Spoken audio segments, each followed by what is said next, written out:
এবার জ্বালানি তেলের মূল্যবৃদ্ধি ও তেলের সংকট নিয়ে আরো জানাতে রাজধানীর তেজগাঁও থেকে যোগ দিচ্ছেন আমাদের আরেক সহকর্মী মাহিমা হোসেন। আমরা তার সাথে আমরা যুক্ত হচ্ছি। মাহিমা, আমরা জানি যে আসলে গতকাল মধ্যরাত থেকেই জ্বালানি তেলের মূল্য বৃদ্ধি করা হয়েছে এবং মূল্য বৃদ্ধির পর আজকে পরিস্থিতি কি দেখছেন, যে সংকট আসলে ছিল সেটির কোনো উত্তরণ ঘটেছে কিনা? এই মুহূর্তে রয়েছে তেজগাঁও একটি ফিলিং স্টেশন এবং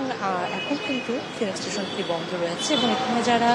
কর্মচারী রয়েছেন তাদের সঙ্গে আমরা কথা বলেছি। অর্থাৎ কিছু সময় আগে থেকে অর্থাৎ রাত থেকেই কিন্তু এই পুরো যে ফিলিং স্টেশনটি রয়েছে সেটি কিন্তু বন্ধ থাকার ব্যাপারটি তারা আমাদের জানিয়েছে। তার কারণ আসলে মূলত এখন হয়তো সকাল ৯টার পরে অর্থাৎ কিছুক্ষণ পরে ১০টা নাগাদ যে ফিলিং স্টেশনটি রয়েছে সেটা কিন্তু আবার খুলে দেওয়া হবে এবং যে বিষয়টি আপনি আসলে জানাচ্ছিলেন এখানে কিন্তু যে দীর্ঘ লাইন, সে লাইন কিন্তু অনেক দূর অবধি কিন্তু রয়েছে। অর্থাৎ যে লাইনটি আমরা দেখছি সেটা বিগত কয়েকদিন ধরে আসলে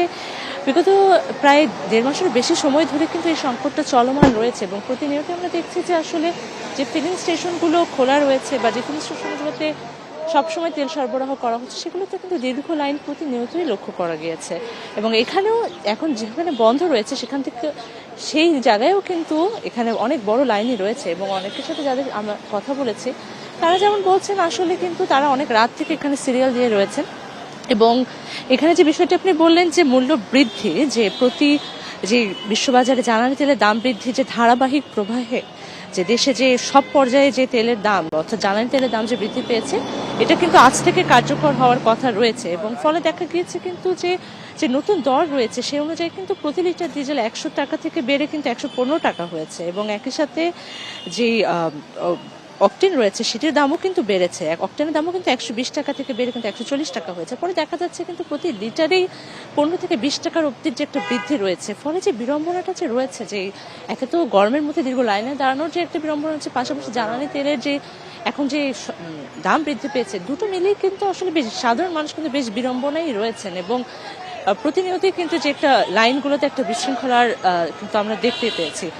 পাশাপাশি এখন অবধি যেহেতু এই ফিলিং স্টেশনটি বন্ধ রয়েছে,